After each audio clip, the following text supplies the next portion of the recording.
Hey everyone, and welcome back to our podcast. This episode, we had on Dr. Susan Stansberry, who is an Oklahoma educator. Tell us, what did you enjoy about this episode? Well, as we were discussing earlier, I loved every part of it, but my favorite part had to be just the details that she provided on her firsthand experience with working with students and how they interact with information that they consume. What about yours? I also agree. I think her specific interaction, like how misinformation, disinformation impact students specifically, but I also liked when she talked about how um, misinformation, disinformation affected her going through school and the beginnings of online learning.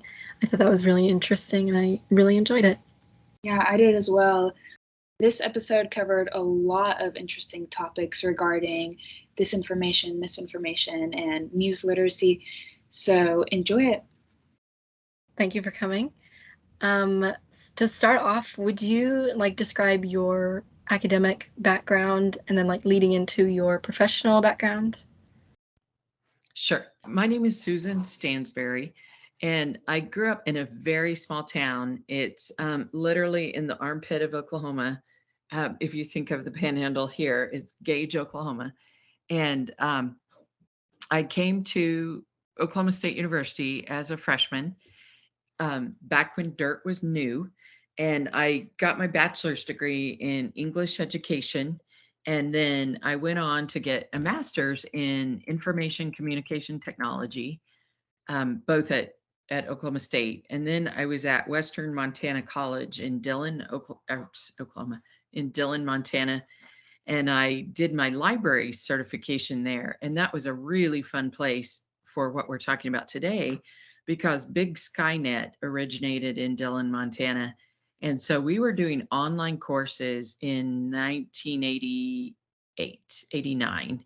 And it was just unheard of back then. So I fortunately got to be in on some of the origination of online learning and that sort of thing.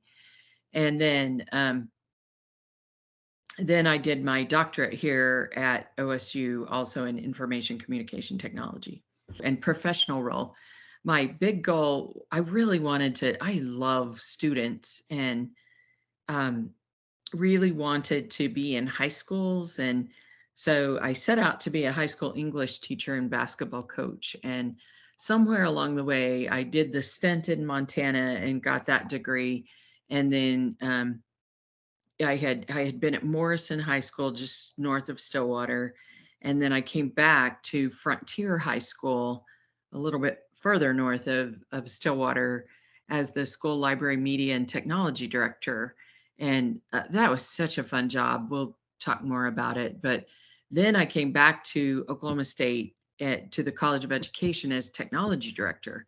And that was a fun job because I got to build it from the ground up. I was the first one. And so I brought a lot of what I learned teaching in K-12 to that. Then in 2001, I became a professor of EdTech, which is now called Learning, Design, and Technology. In the last 6 years, I've been working with NASA education activities and opportunities. So I don't know where I went wrong. Somewhere down the line, I messed up, but um, it's been a fun ride.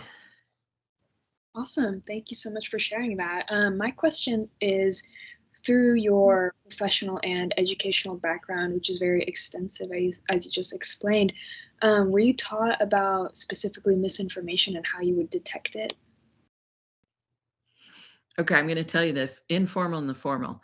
Informally, I have always been an extremely curious person. I always want to know why. That's always my biggest question. And I think we all kind of have a big question in life that keeps us up at night. And mine tends to be related to, why don't we all love learning? Because there's so many great toys to play with. And learning to me is just so much fun.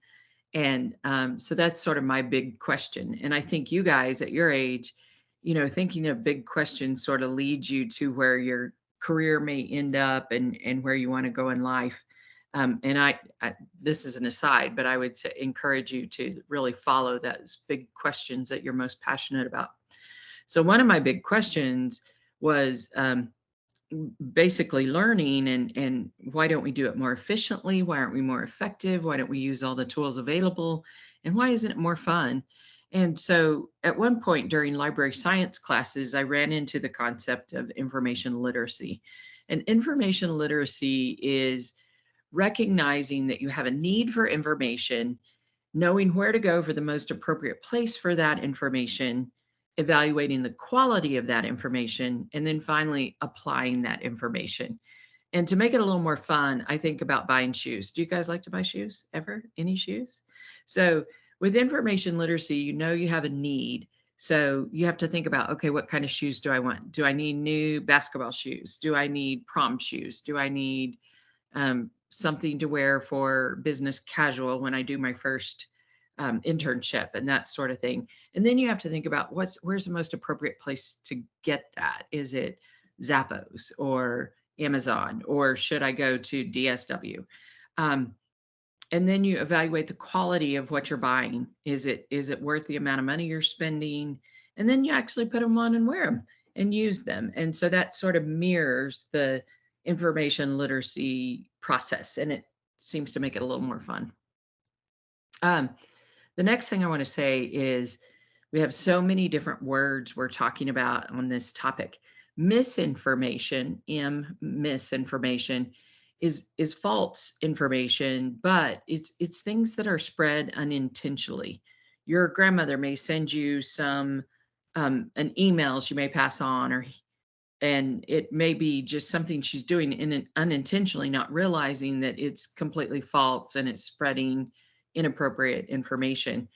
That is different than disinformation, because that's information that is false with the intent to deceive. So somebody has created false information for the whole purpose of deceiving someone. And then we fight a lot about fake news, and that enters our inboxes and our Facebook and our social media accounts. But fake news you see as things that are either clickbait that get you real excited that the same person has used the same face cream that will give you no wrinkles forever, or you can lose 30 pounds in 1 week or whatever. And those are typically clickbait, that they use another person's persona to get you excited about clicking on them. It may be satire or comedy related to news. I actually love The Onion. I don't know if you've ever looked at that. It's satire of news. It's really funny. But some people take it seriously. So that would be fake news. They don't realize it's intended to be sarcastic and satire. So those are sort of different definitions that I think we work with when we're talking about this topic. And we really need to get down to, is this being spread unintentionally? Is it intentionally deceptive? Or is it something like fake news that we're just getting wrong? The next thing that I think is coming down the line is called deep fakes. Have you guys heard of deep fakes? Yes. Okay, good. So that's video edited to replace whoever it is who was originally filmed in the video with someone famous. So you might replace me in this video with Mickey Mouse and give me a different voice. And the tools are such that you really can't tell, but Mickey Mouse would look dumb if it were really my words coming out of his mouth. That was a joke. You need to laugh. And that's sort of where I think we are now, and how I came about learning about this. But I do care deeply about it. It's difficult for all our lives. It takes time. Yes, for sure. Thank you very much. And so you kind of like touched on it there, like it impacts everyone. And it does. That's like kind of the point of what, like, we wanted to show that it impacts everyone. But can you like describe, maybe not like if you want to, like specific instances, like where misinformation, disinformation, fake news, all of the above, has affected you personally, either like directly or indirectly, especially with like the amount of schooling that you've done, and research, I know, is like a big thing with making sure your resources are valid and everything. So can you like go into that a bit? Yes, and at all levels, and for years, it seems like maybe 1989 when I was teaching in high school. And one of the things we really noticed when the World Wide Web was becoming more prominent and we were starting to get web browsers, and Netscape was a big web browser. You guys are so much too young for this. You probably weren't born, but um, that was a real interesting time because anyone could put anything out there. And there was one specific website that bothered me so much. It was a website that presented this information that the Holocaust never happened. And I learned early on back in '89 about a website called Who Is, WHOIS.com. So you can go to Who Is and you can see exactly who created that website and who's behind it, who's paying for that domain name. And it turned out that particular website was made by a white supremacy group. So by learning that and working with my students way back then on understanding, here are strategies to figure out who's really behind this, was sort of alarming. I came to the World Wide Web thinking this is amazing. We can just type in a question and we get all these answers. And then realize real quickly we got to wade through these answers. They're not necessarily what they seem to be. So that was an extremely formative type experience of understanding this is not what it all looks like. And so from then, I would say the era of social media has really impacted um, how I see misinformation and disinformation, and it changes so often. The early days of Facebook was intended to be a site that connected college kids with other college kids, and it honestly sort of replaced the yearbook. Like you guys have a yearbook in high school, but universities used to have yearbooks and you could see other people in your class, and that's what Facebook was intended to be. It doesn't look like that at all now. There's political ads, there's information, there's videos, so many different things that we wade through to see what we're really looking for. Instagram's the same. I'm amazed at week to week how social media tools change and evolve. Twitter was huge in the last few elections, the last few national elections. That really impacted my way of looking at politics and where I stand on issues and where I get my information to make individual decisions. So I would say that's the biggest way misinformation, disinformation, fake news, deep fakes have all changed my world, is spending a whole lot more time digging through what's correct and what's not, what's valid, what's true. And then deciding that some of it's just not worth my time. And that's a really interesting way that misinformation has affected me. Is I tend to be extremely cynical about news now, and I didn't used to be. When I was your age, I'd watch the 10 o'clock news and enjoy it. And now I really tend not to believe anything, and then only pick out the issues that are very important to me and research those in depth to see what the truth is, how I stand on it. And I'm just not interacting with as much news as I used to, which is greatly interesting in an information saturated society. I I don't know if you guys do that at all, but do you get to the point that you just are like, forget it? I don't want to listen. Yeah, there's a point where it becomes frustrating. So I'm like, I don't want to have to research everything, even though, Right. maybe I should, but it gets difficult. So we have this weird dichotomy of there's so much more information, but we don't trust it. And we tend to not consume the same way or consume as much because we feel like, oh, I got to spend time to research this to see if it's even valid before I talk about it.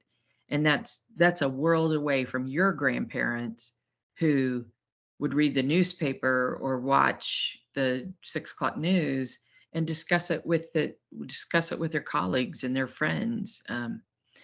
It the lack of trust is phenomenal in how misinformation and disinformation have impacted the way we interact with any type of information. I'm using news, but it's truly any type of information.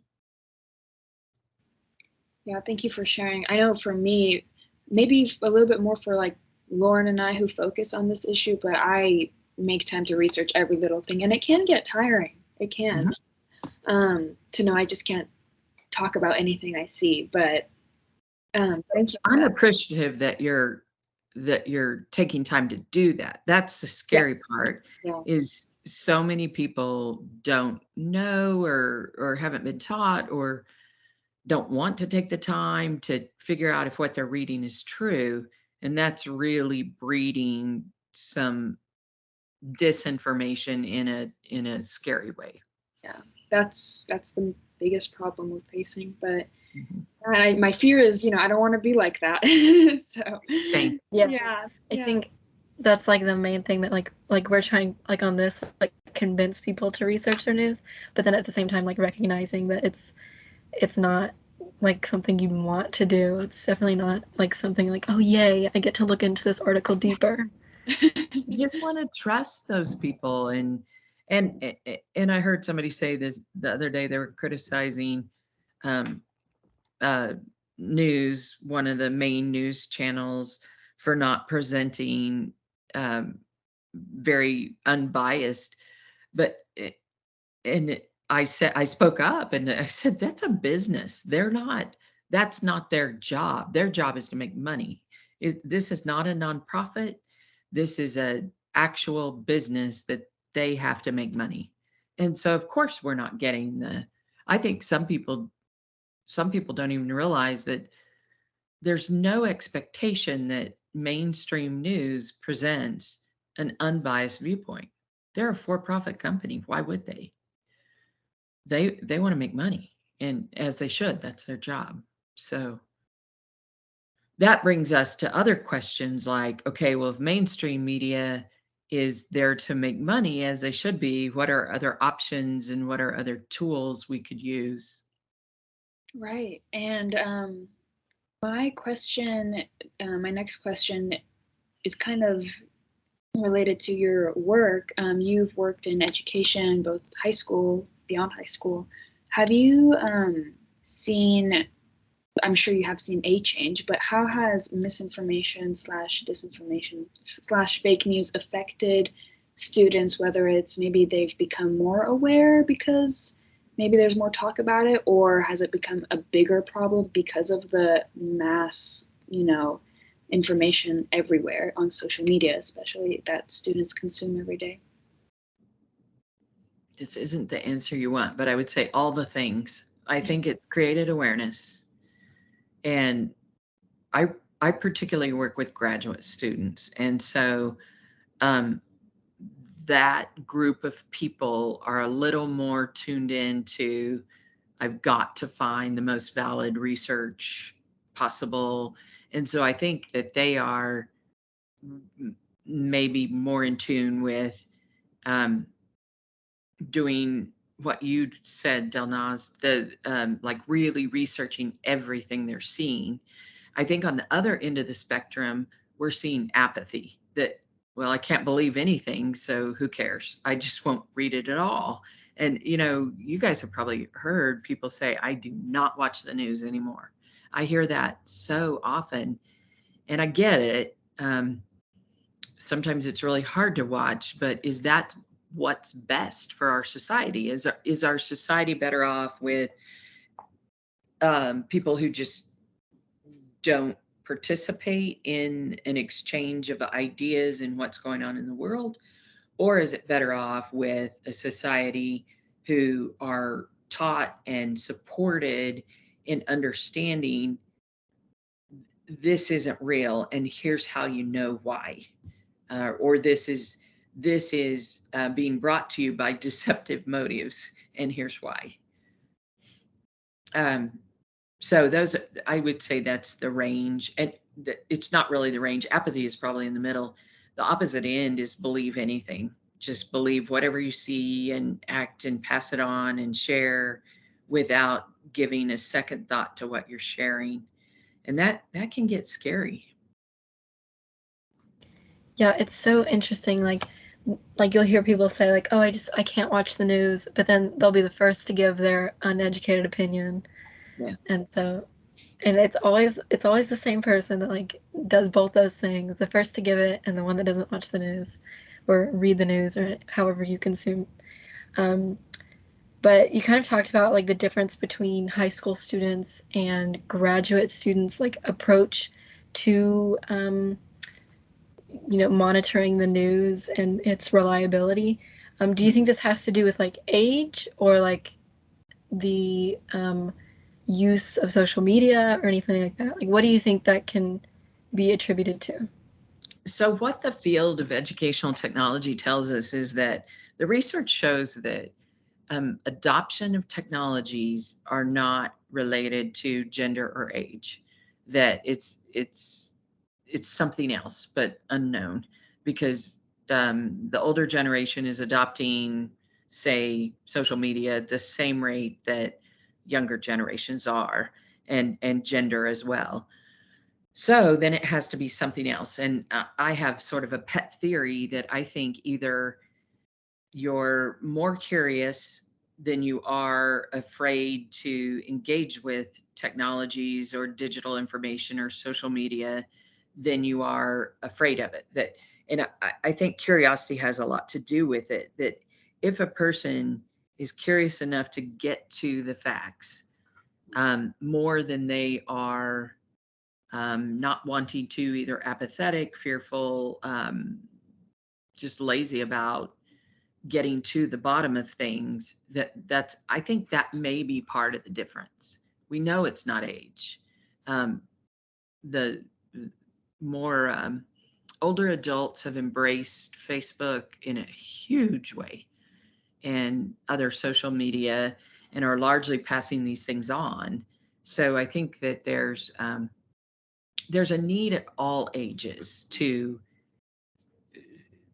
address information literacy and media literacy and digital literacy. And I actually I hope we have a place to post links, because I came up with a bunch of links that I think are fun, like games and that sort of thing, to learn more about this stuff. Awesome. Yeah, I love the link idea. We will definitely do that.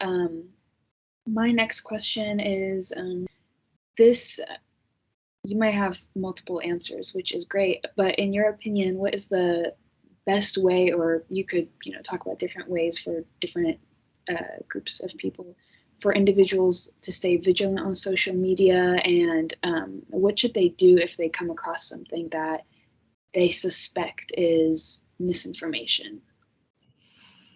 Good question. And I think it ties back to, the original definition of literacy 100 years ago was, can you write your name? And then it sort of evolved in, do you have basic reading skills? And then it sort of evolved and evolved. And I think we're at a point now that evaluating information for validity and relevance is just a basic literacy skill. We've gone through a time in academics that we've talked about information literacy and media literacy and digital literacy, and I can't even name them all. Visual literacy is a big one. And I think we're sort of coming out of that phase and realizing that all of those skills are necessary to be considered as basic literacy, just as 100 years ago, writing your name instead of an X was basic literacy. So, one, I think that the best way to stay vigilant on this is recognition that these are basic literacy skills. And so we need to teach them, and we need to be aware of them, and we need to support people in gaining them. We need to, another critical thing I would say, I like fact-checking sites that you can go to. And if you see something on social media or in the news that you think, wow, that's a big deal, that you can immediately go to the appropriate fact-checking site and see what this is all about and what the different sides may be. I subscribe to an alternative news channel that's called All Sides, ALLSIDES. And there's actually one for kids too that, sorry, the dog had to catch, that you subscribe to and get it to your inbox, and it has the news for the day, but it presents all different sides to an issue and all the perspectives. And I would much rather read that than a sensationalist article that's legitimately published by a for-profit organization.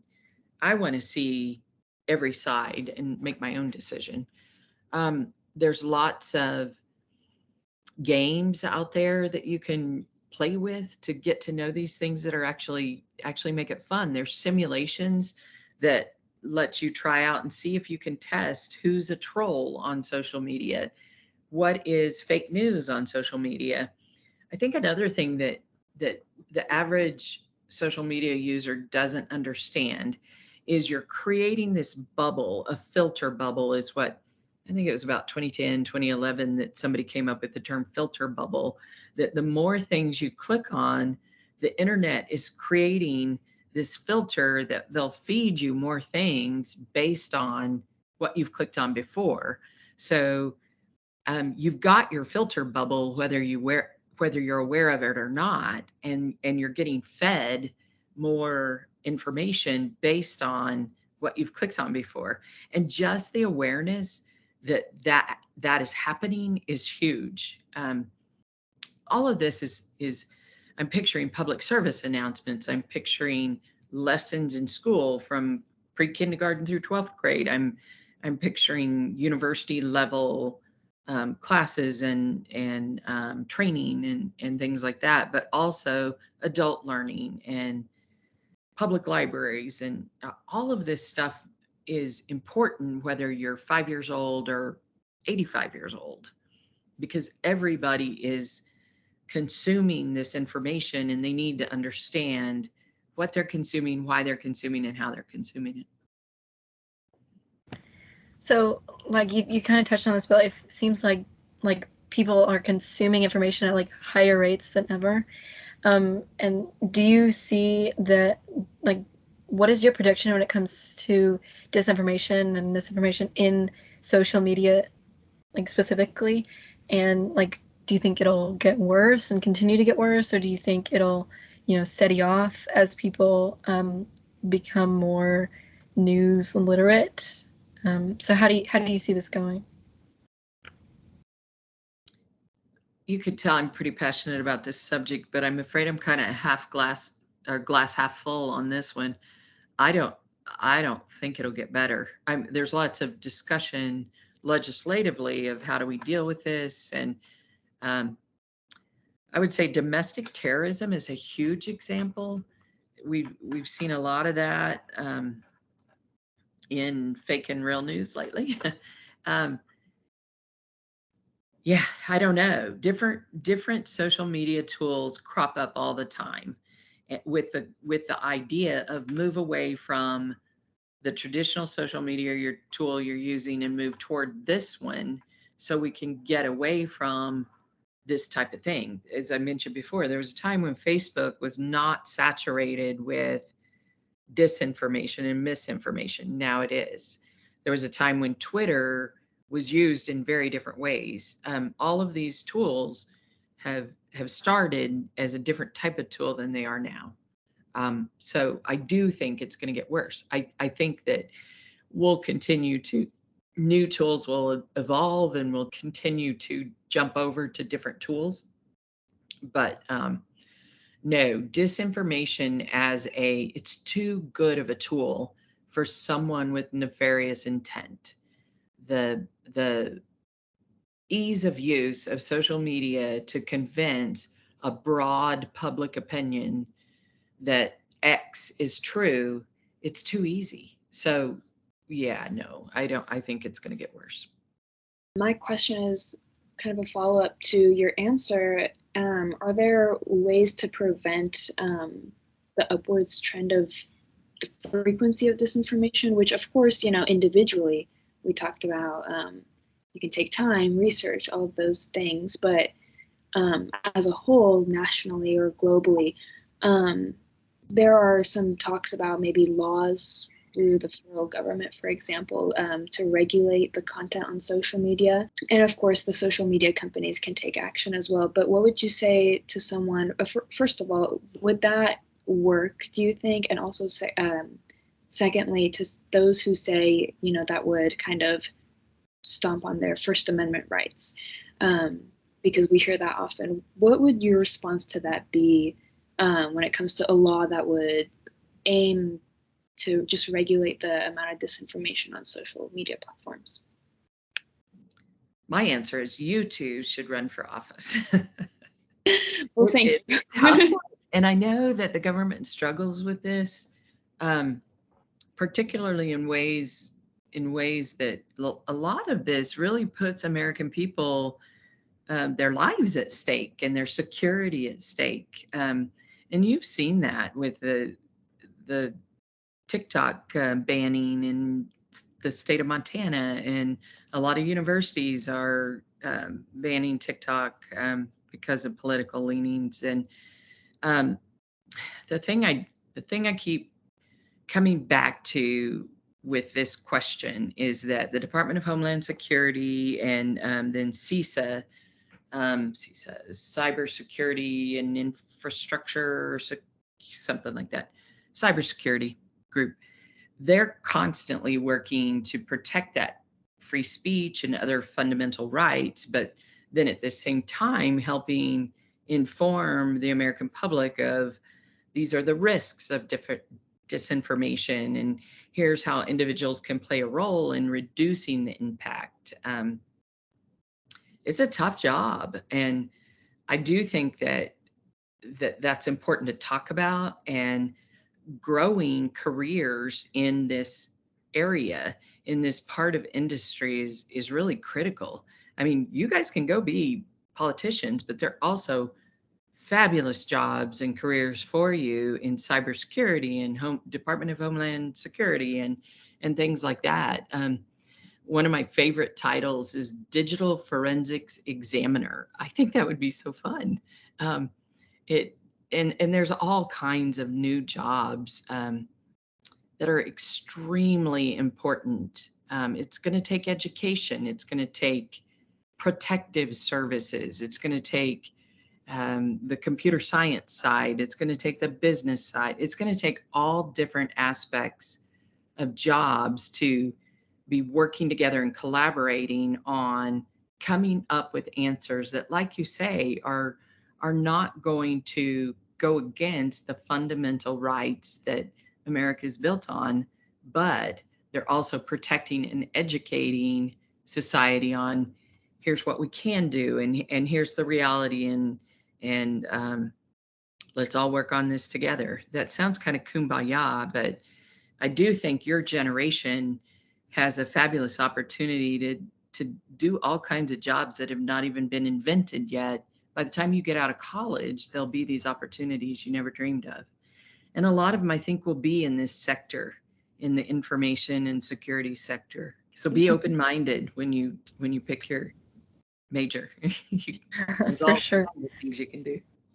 So it kind of sounds like, and we can like wrap up after this, but to even just stop the curve, like not even start going down with like the amount of disinformation and popularity of it, like to even just stop the curve, it seems like you need to like have like collective agreement that this needs to be your priority.